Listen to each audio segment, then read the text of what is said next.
ثم لتسألن يومئذ عن النعيم. صدق الله العظيم. وقال النبي صلى الله عليه وسلم: إنما الأعمال بالنيات وإنما لكل امرئ ما نوى، فمن كانت هجرته إلى الله ورسوله فهجرته إلى الله ورسوله، ومن كانت هجرته إلى دنيا يصيبها أو إلى امرأة ينكحها فهجرته إلى ما هاجر إليه. رواه البخاري. صدق رسول الله صلى الله عليه وسلم.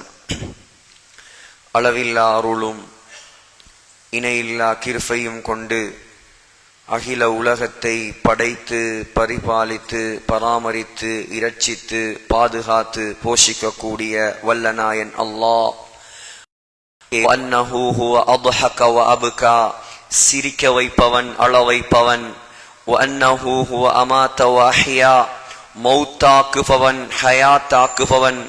வஅன்னஹு خلق الزوجين الذكر والأنثى, ஆண் பெண் ஜோடியாக படைத்தவன். குல் ஹுவல்லாஹு அஹத், அவன் தனித்தவன். அல்லாஹு ஸமத், அவன் எந்த தேவையுமற்றவன். லம் யலித், அவனுக்கு குழந்தைகள் கிடையாது. வலம் யூலத், அவனுக்கு பெற்றவர்கள் கிடையாது. வலம் யகுல் லஹு குஃபுவன் அஹத், அவனுக்கு ஈடாக இணையாக ஒப்பாக உவமையாக இந்த அண்ட சராசரத்தில் யாருமே கிடையாது என்பதாக சங்கையான இந்த மிம்பர் மேடையில் வைத்து நான் சாட்சி சொல்கிறேன்.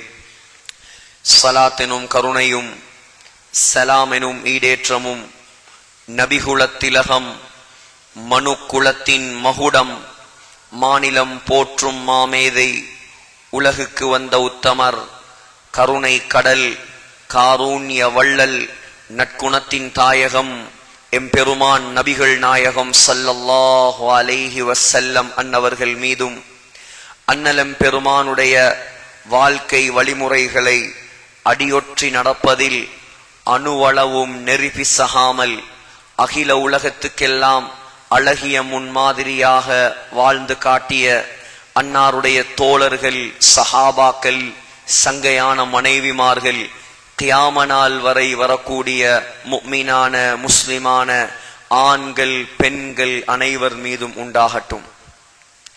நாட்களுக்கெல்லாம் சிறந்த நாளாகிய வெள்ளிக்கிழமை நாளில் அல்லாஹுவால் கடமையாக்கப்பட்ட புனித ஜும்ஆவுடைய கடமையை நிறைவேற்றுவதற்காக வேண்டி நேர காலத்தோடு அல்லாஹ் சங்கையான சகோதரர்களே, நாம் முஸ்லிம்களாக வாழக்கூடியவர்கள், அல்லாஹுக்கு கட்டுப்பட வேண்டியவர்கள், ஸல்லல்லாஹு அலைஹி வஸல்லமை பின்பற்ற வேண்டியவர்கள், மனோ இச்சைக்கு வழிபடாதவர்கள், சுவர்க்கத்தை இலக்காக கொண்டவர்கள், அல்லாஹுடைய பொருத்தத்தை நோக்கமாக கொண்டவர்கள், ஆகிரத்தை அஞ்ச வேண்டியவர்கள், கபரை பயந்து நடுங்க வேண்டியவர்கள், சக்கராத்தை நினைத்து நடுங்க வேண்டியவர்கள்.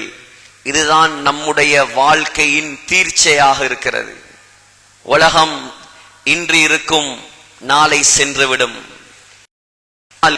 சொன்ன வார்த்தை உண்மையான வார்த்தை, சத்தியமான வார்த்தை.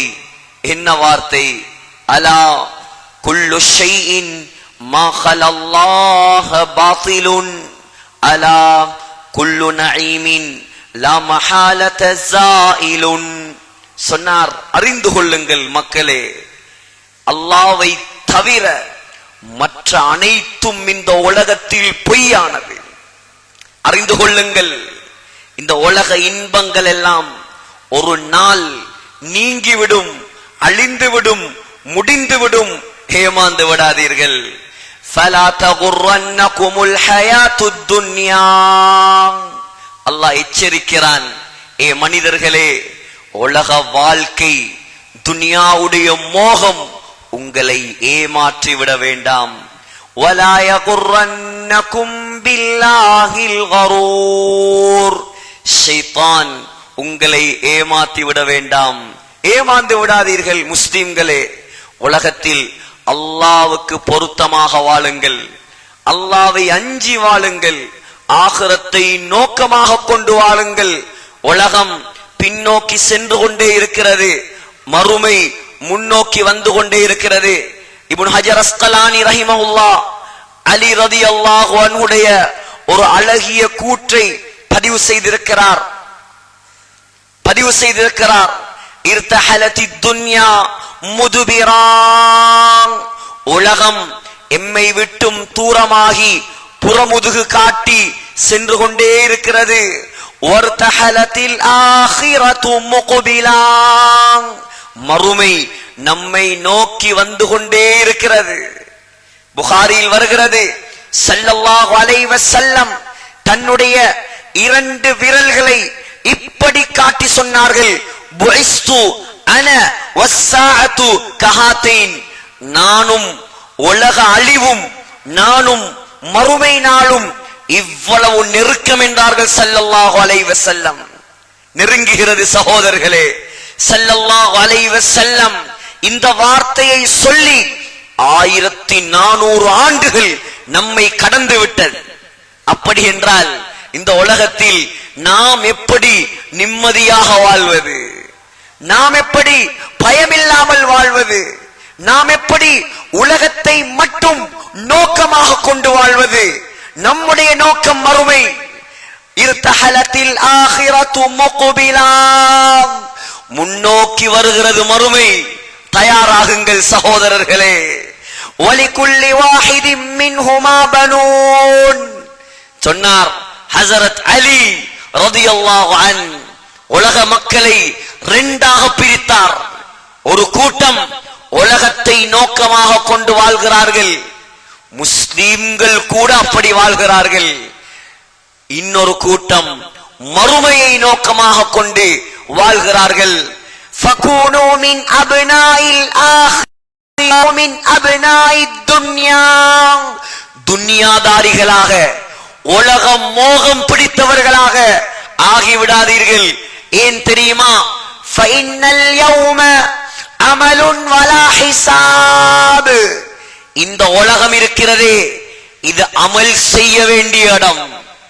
இந்த உலகம் இருக்கிறதே இது நல்ல அமல்கள் செய்ய வேண்டிய இடம். இங்கே நீங்கள் அமல் செய்தாலும் செய்யாவிட்டாலும் அல்லாஹ் உங்களை கேள்வி கேட்க மாட்டான். ஆனால் கதன் மறுமை, கதன் மறுமை, ஹிசாபுன் வலா அமல், அங்கே அமல் செய்ய முடியாது, அங்கே உங்களால் தொழ முடியாது, அங்கே போய் உங்களால் நோன்பு வைக்க முடியாது, அங்கே ஹஜ்ஜி செய்ய முடியாது, அங்கே பள்ளிவாசல் கட்ட முடியாது. நற்குணத்தின் தாயகம் நபிகள் நாயகம் இந்த உலகத்தில் கஷ்டப்பட்டது ஏன் சகோதரர்களே? அல்லாஹ் நினைத்திருந்தால் அவரை தங்க கட்டிலில் படுக்க வைத்திருப்பான். அல்லாஹ் நினைத்திருந்தால் ஆகாயத்தில் பறக்க வைத்திருப்பான். அல்லாஹ் நினைத்திருந்தால் முழு மதீனாவிலும் தங்கத்தால் அல்லாஹ் கோட்டை கட்டி கொடுத்திருப்பான். ஆனால் நீங்கள் வரலாறை பெறட்டுங்கள், சீராவை பெறட்டுங்கள், அந்த சீதேவியின் வாழ்க்கையை பாருங்கள்.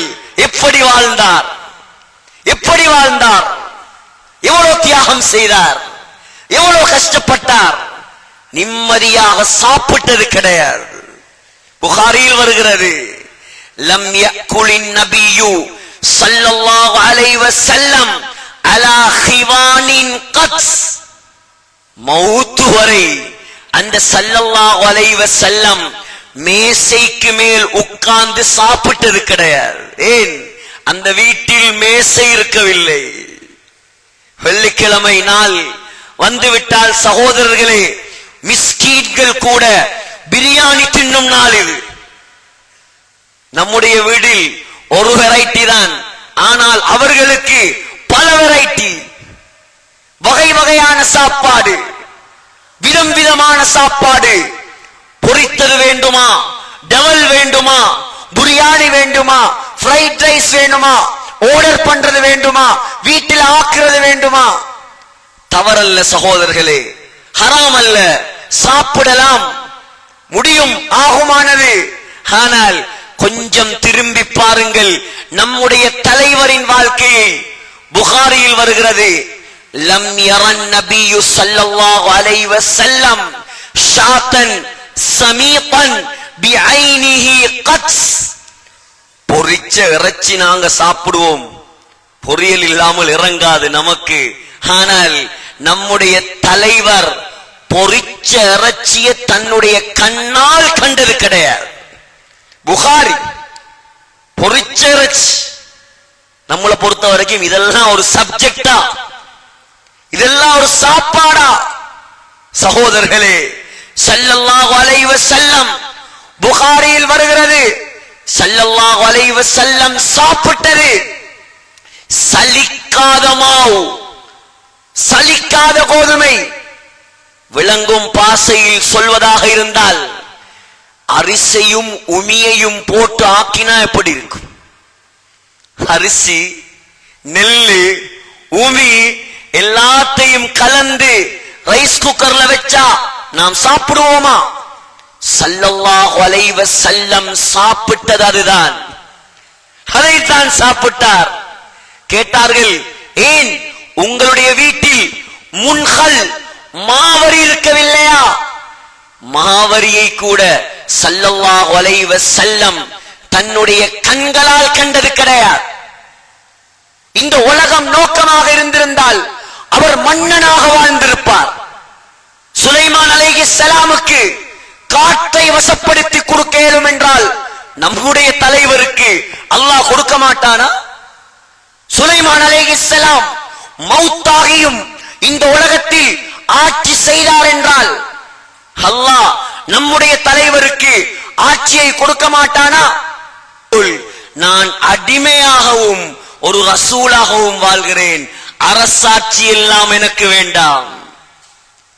சஹீஹுல் புகாரியில் வருகிறது. சகோதரர்களே, 29 நாள் ஸல்லல்லாஹு அலைஹி வஸல்லம் மனைவிமாரை எச்சரிப்பதற்காக மனைவிமாரை விட்டும் ஒதுங்கி இருந்தார்கள். மனைவிமாருடைய கல்பில் இருந்து துனியாவுடைய மோகத்தை கலட்டுவதற்காக. ஹஜ்ரத் உமர் ஸல்லல்லாஹு அலைஹி வஸல்லமுடைய நெருங்கிய நண்பர், ஸல்லல்லாஹு அலைஹி வஸல்லமுடைய மாமனார், ஹஃப்ஸா நாயகியின் தகப்பனார், மகளுக்கு ஏசி விட்டு நாயகத்தை சந்திக்க வந்தார். ஸல்லல்லாஹு அலைஹி வஸல்லமுடைய வீட்டுக்குள் அன்றுதான் அவர் செல்கிறார். ஸல்லல்லாஹு அலைஹி வஸல்லம் சொல்கிறார், உமர் ரலியல்லாஹு அன்ஹு, அந்த வீட்டுக்குள் துனியாவுடைய ஆகிரத்துடைய தலைவரின் வீட்டுக்குள் நான் கண்டது 3 பொருள். சோஃபா செட் அல்ல, பெட்ரூம் செட் அல்ல. அந்த வீட்டுக்குள் இருந்தது ஒரு மூலையில் கொஞ்சம் கோதுமை கொட்டைகள், முதலாவது. இரண்டாவது, பதனிடப்படாத மிருகத்துடைய தோல் துண்டு. மூணாவது, ஸல்லல்லாஹு அலைஹி வஸல்லம் படுத்திருந்த ஈச்ச ஓலையால் செய்யப்பட்ட பாய். கண்டதோடு உமர் ரலியல்லாஹு அன்ஹு கண்கள் கலங்கிவிட்டார், கண்கள் கலங்கிவிட்டார். உமரை கண்ட ரலியல்லாஹு அன்ஹு ஸல்லல்லாஹு அலைஹி வஸல்லம் துனியாவில் இன்பமாக சந்தோஷமாக சுகத்தோடு வாழ்கிறார்கள். நீங்கள் அல்லாஹ்விடம் கையை ஏந்தினால் அல்லாஹ் உங்களுக்கு தரமாட்டானா? ஸல்லல்லாஹு அலைஹி வஸல்லம் பார்த்து கேட்டார்கள், அஃபீ ஷக்கின் அன்த இப்னுல் கத்தாப், கத்தாபுடைய மகனே உமரே, உனக்கு சந்தேகமா? உனக்கு சந்தேகமா? அல்லாஹ் எங்களுக்கு இங்கே தரமாட்டான், எங்களுக்கு இங்கே எதுவும் தேவையில்லை உமரே, எங்களுக்கு வேண்டும் ஆகிரா. இன்னஹும் கௌமுன் உஜ்ஜிலத் லஹும் ஹஸனாத்துஹும். இந்த முஷ்ரிக்குகள், அல்லாஹ்வை மறுத்தவர்கள், அல்லாஹ் இவர்களுக்கு உலகத்திலேயே எல்லாத்தையும் கொடுத்து முடித்து விட்டான், அவர்களுக்கு மறுமையில் எதுவும் கிடையாது. ஸல்லல்லாஹு அலைஹி வஸல்லம் மௌத்தாகினார்கள். அபூபக்கர் ரலியல்லாஹு அன்ஹு ஆட்சிக்கு வந்தார்கள். உமர் ரலியல்லாஹு அன்ஹு ஆட்சிக்கு வந்தார்கள். ஜனாதிபதி சாதாரண ஜனாதிபதி அல்ல, ஒரு நாட்டுக்கு தலைவர் அல்ல. உலமாக்கள் வரலாற்று ஆசிரியர்கள் எழுதுகிறார்கள், இப்பொழுது உள்ள கணக்கின்படி 41 நாட்டுக்கு ஒரு ஜனாதிபதி. 41 நாடு. சவுதி அரேபியாவிலிருந்து ரஷ்யா வரை, சவுதி அரேபியாவிலிருந்து இந்துஸ்தான் வரை, சவுதி அரேபியாவிலிருந்து சைனா வரை பரந்த விரிந்த மகா சாம்ராஜ்யம். ஜனாதிபதி மதீனாவில் அவருக்கென்று ஒரு மாளிகை கிடையாது. மதீனாவில் அவருக்கென்று சொந்தமாக ஒரு வீடு கிடையாது. மதீனாவில் அவருக்கென்று சிம்மாசனங்கள் கிடையாது. சகோதரர்களே, ஆட்சியை ஏற்றவுடன் வியாபாரியாக இருந்த உமர் ரலியல்லாஹு அன்ஹு மக்களை எல்லாம் ஒன்று கூட்டி மஷூரா செய்தார். இப்பொழுது ஆட்சி பொறுப்பை நான் ஏற்றதால் என்னால் தொழில் செய்யும் வியாபாரம் செய்யும் சந்தர்ப்பம் கிடையாது. எனவே நீங்கள் என்னை என்ன செய்ய சொல்கிறீர்கள்? மக்கள் எல்லாம் பல ஆலோசனை சொன்னார்கள். உமரே, நீங்கள் வேண்டிய சல்லியை எடுத்துக் கொள்ளலாம், வேண்டிய பணத்தை எடுக்கலாம். பல ஆலோசனைகள். நீங்கள் பொது நிதியிலிருந்து அரசாங்கத்திலிருந்து உங்கள் தேவைக்காக அளவில்லாமல் பாவிக்கலாம். ஹஜரத் அலி ரலியல்லாஹு அன்ஹு அமைதியாக இருந்தார். அலி, உன்னுடைய கருத்தென்ன? சொன்னார், அமீருல் மோமினீன், உங்களுக்கும் உங்களுடைய குடும்பத்துக்கும் செலவுக்கு எவ்வளவு தேவையோ நீங்கள் அதை மாத்திரம் எடுக்கலாம், அதை மாத்திரம் எடுக்கலாம். அந்த மஷூராவை ஏற்றுக்கொண்டார் உமர் ரலியல்லாஹு அன்ஹு. சகோதரர்களே, சம்பளம் சம்பளம் சாதாரண சம்பளம். சிந்தியுங்கள், உதாரணமாக யோசியுங்கள். இப்பொழுது இருக்கக்கூடிய இந்த பொருளாதார சிக்கலான காலத்தில் ஒரு மனிதனுக்கு, ஒரு சாதாரண குடும்பஸ்தனுக்கு 20,000 25,000 30,000 பணம் போதுமா? ஒரு ஜனாதிபதியுடைய சம்பளம் 41 நாடுகளின் தலைவரின் சம்பளம் வாழ்வதற்கு போதாத சம்பளம். இப்பொழுது 4 சஹாபாக்கள் ஆலோசனை செய்தார்கள். ஹஜரத் அலி, ஹஜரத் உஸ்மான், ஹஜரத் தல்ஹா, ஹஜரத் சுபைர் ரலியல்லாஹு அன்ஹும். அமீருல் மோமினீன் உமர் ரலியல்லாஹு அன்ஹு வாழ்வாதாரத்துக்காக கஷ்டப்பட்டு கொண்டிருக்கிறார், சிரமப்படுகிறார். அவருடைய சம்பளத்தை கூட்டினால் நல்லமே, சம்பளத்தை கூட்டலாம். ஆனால் அவரிடம் சென்று நாங்கள் பேசினால் என்ன நடக்கும் என்று தெரியாது. எனவே அமீருல் மோமினீனுடைய மகள் ஹப்ஸா ரலியல்லாஹு அன்ஹாவை அழைத்து சொன்னார்கள், உங்களோட வாப்பாட்ட சொல்லுங்க, சம்பளத்தை கூடிய அடுக்க சொல்லுங்க, கொஞ்சம் உடுப்பு நல்லா உடுக்க சொல்லுங்க, கொஞ்சம் நல்ல சாப்பாடு சாப்பிட சொல்லுங்க, கொஞ்சம் நல்ல விருப்பில் படுக்க சொல்லுங்க. ஹப்ஸா ரலியல்லாஹு அன்ஹா பாப்பாவின் மகள் பாப்பாவை அழைத்து இந்த விடயத்தை சொன்னபோது உமர் ரலியல்லாஹு அன்ஹு முகமெல்லாம் மாறி சிவந்து கடுகடுப்போடு கேட்டார், இதை உன்னிடம் சொன்னது யார்? இதை உன்னிடம் சொன்னது யார்? சொன்னார், ஹப்ஸா, அது அமானிதம், சொல்ல முடியாது. அவர்களுடைய பெயரை மாத்திரம் நீ சொன்னால், அவர்களுடைய பெயரை மாத்திரம் நீ சொன்னால் அவர்களுடைய முகத்தை நான் மாற்றுவேன், அவர்களுடைய முகத்தை நான் மாற்றுவேன். ஹப்ஸா ரலியல்லாஹு அன்ஹா, நீ வாழ்ந்தது யாரோடு? முஹம்மத் ஸல்லல்லாஹு அலைஹி வஸல்லமோடு. சொல், உன்னுடைய கணவன் உடுத்த விலை உயர்ந்த ஆடை எது? சொன்னார் ஹப்ஸா ரலியல்லாஹு அன்ஹா, 2 காவி நிறத்தில் 2 உடுப்பு இருந்தது என்னுடைய வீட்டில்.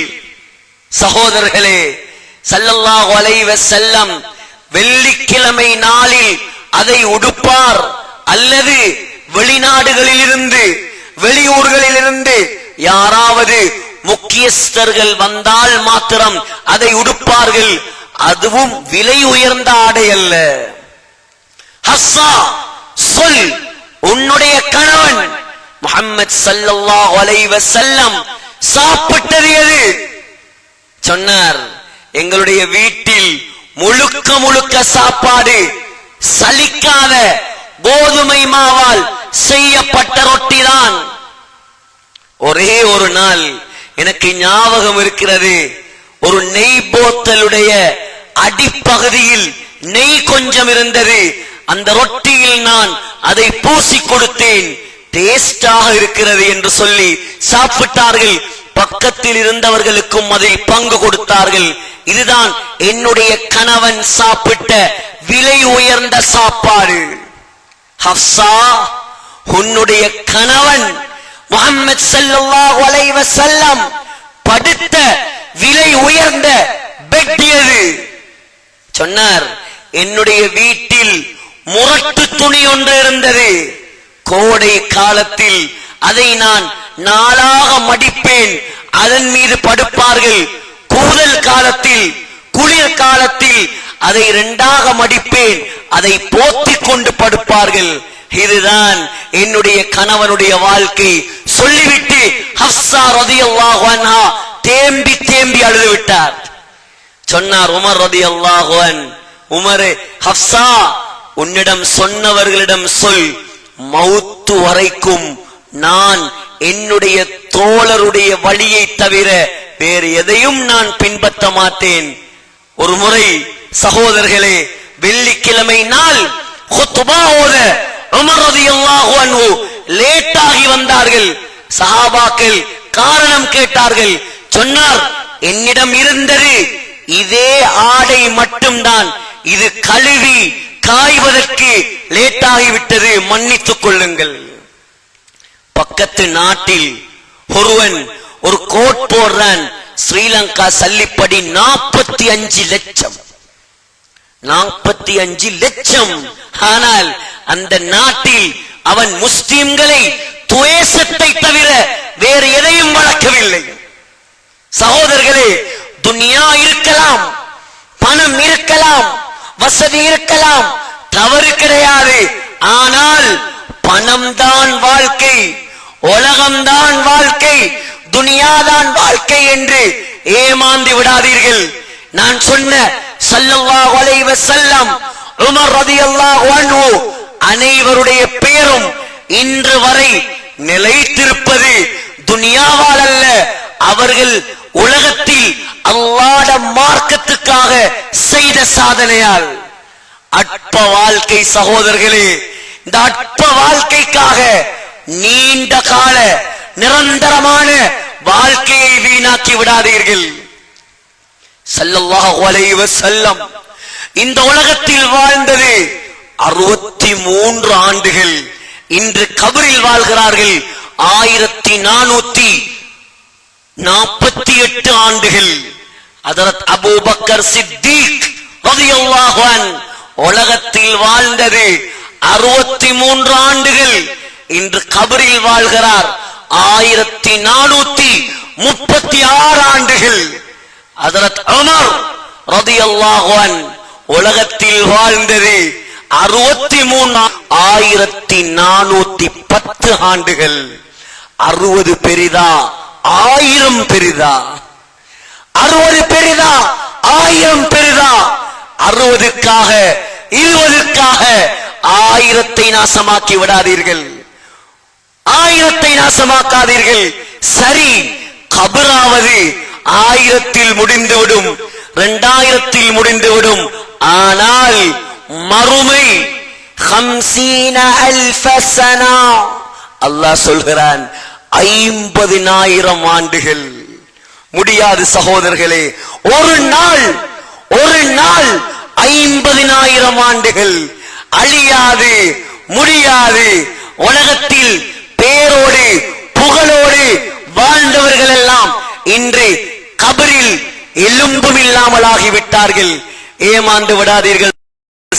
இலங்கையிலிருந்து மாணிக்கம், சைனாவிலிருந்து மாணிக்கம், அரபு தேசத்திலிருந்து மாணிக்கம், ஆங்கில தேசத்திலிருந்து மாணிக்கம், விதம் விதமாக நவரத்தின கற்களால் அலங்கரித்தார் ஷாஜஹான் தாஜ்மஹாலை. சகோதரர்களே, சிந்தியுங்கள். தனி பளிங்கு கற்கள், பளிங்கு கற்கள் 400 வருடங்களுக்கு முன்னால் கட்டப்பட்ட கட்டிடம். எதற்காக? தன்னுடைய காதல் மனைவி மும்தாஸுக்காக. மௌத்தா போன மும்தாஸ ஒரு இடத்துல தற்காலிகமாக அடக்கம் செய்துவிட்டு 20 வருடங்களுக்கு பின்னால் தாஜ்மஹால் கட்டி முடித்து மௌத்தாகி அடக்கின ஜனாசாவை தோண்டி எடுத்து தாஜ்மஹாலுக்குள்ள புதைத்தான். தாஜ்மஹால் காலையில் ஒரு நிறம், மாலையில் ஒரு நிறம், இரவு நேரத்தில் ஒரு நிறம். போய் பார்த்தவர்களுக்கு தெரியும். அதிகாலையில் லைட் பிங்க் கலர், மாலை நேரத்தில் ஒரு பிளாக் தாஜ்மஹால், கருப்பு தாஜ்மஹாலை கட்ட ஆரம்பித்தான். உடனே மகன் அவுரங்கசீப் ரஹிமஹுல்லாஹ், மிகப்பெரிய ஆலிம், வாப்பாவை பிடித்து ஜெயிலில் அடைத்தார். ஏன்?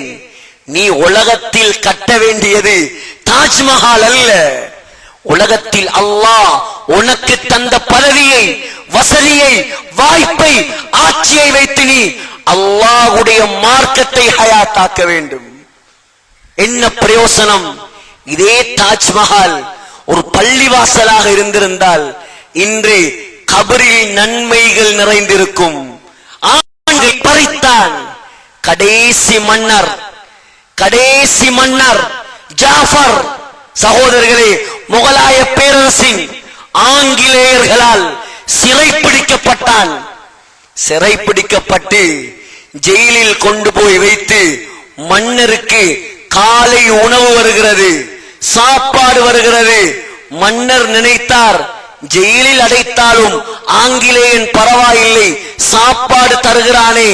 சாப்பாட்டை திறந்து பார்த்தால் மன்னருடைய குழந்தைகளின் தலை தட்டில் வைக்கப்பட்டிருக்கிறது. சகோதரர்களே, இதெல்லாம் பாடம். அக்கரைப்பற்று மக்களே, சிந்தியுங்கள், சிந்தியுங்கள். 51 பள்ளிவாசல் அக்கரைப்பற்றில், 19 ஜுமா பள்ளி, 50,000 முஸ்லிம்கள். ஆனால் ஒரு பள்ளிவாசலாவது இருக்கிறதா?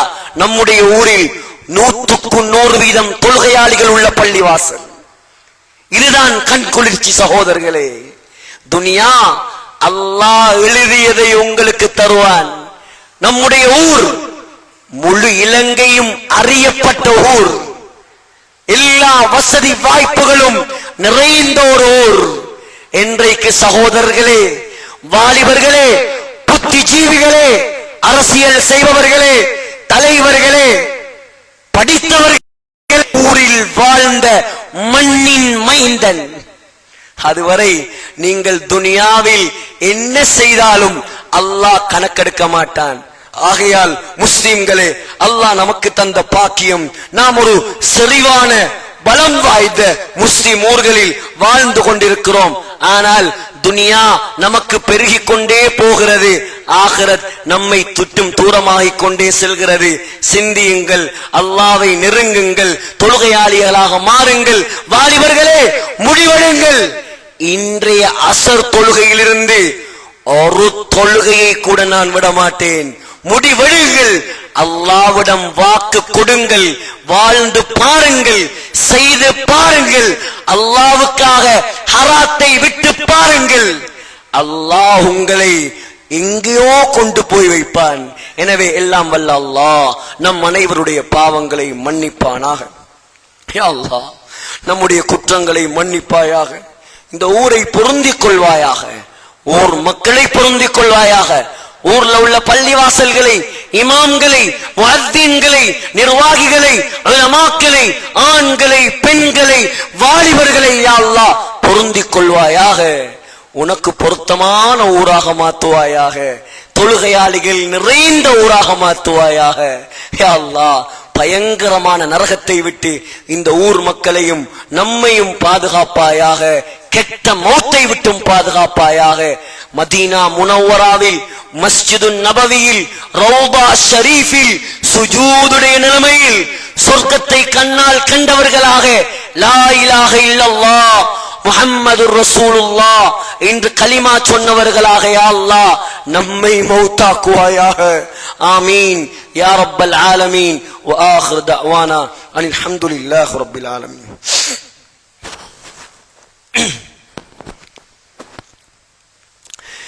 இன்னல் ஹம்தலில்லாஹ் வஸ்ஸலாத்து வஸ்ஸலாமு அலா ரசூலில்லாஹ் முஹம்மது இப்னு அப்தில்லாஹ் வ அலா ஆலிஹி ஹிஸ்பில்லாஹ் وأصحابه جند الله. أما بعد فيا عباد الله أوصيكم ونفسي أولا بتقوى الله فإن التقوى ملاك الحسنات.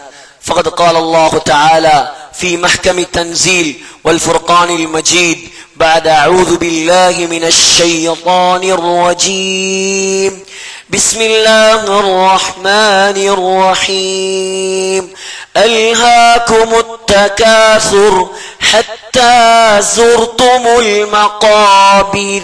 صدق الله العظيم. بارك الله لنا ولكم بالقرآن العظيم ونفعنا وإياكم بالآيات والذكر الحكيم. إنه تعالى جواد كريم ملك قديم واستغفروه إنه هو الغفور الرحيم.